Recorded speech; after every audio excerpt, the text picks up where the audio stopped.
The contrast is stark.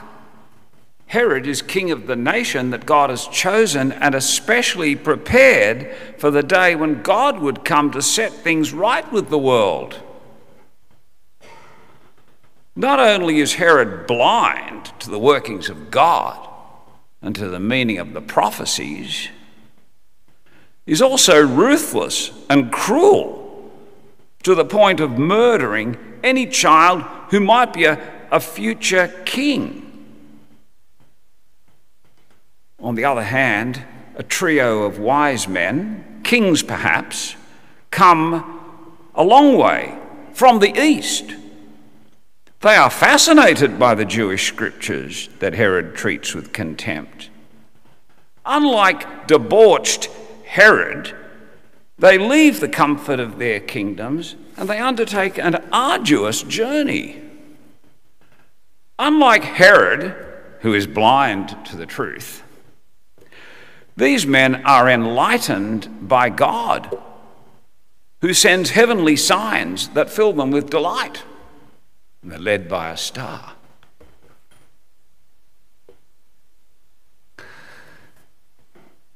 Unlike Herod, they carry gifts, not weapons of destruction. They are men of goodwill.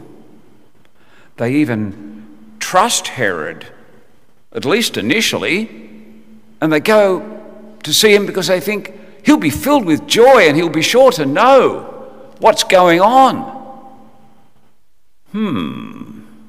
They had an interesting conversation with that fox,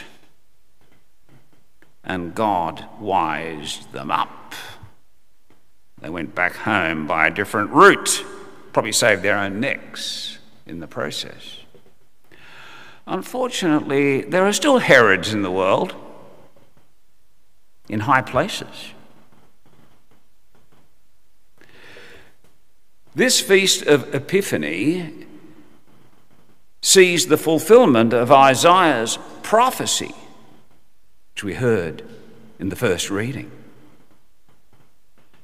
In the Eastern Christian world, this feast day even trumps the birthday of Jesus in importance. It is the showing, epiphany, manifestation of Jesus to the nations. It's not just a gift to the chosen people, specially prepared, but to the whole world.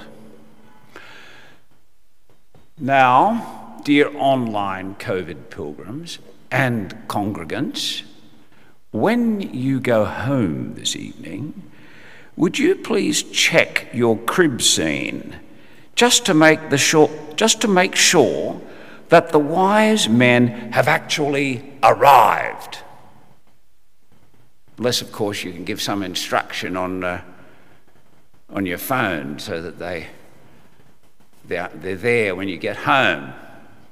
Because today is the day they went inside and went down on their knees and adored the child. I noticed that the kings in the foyer have not yet actually arrived. But anyway, I'm sure you've attended to that at home.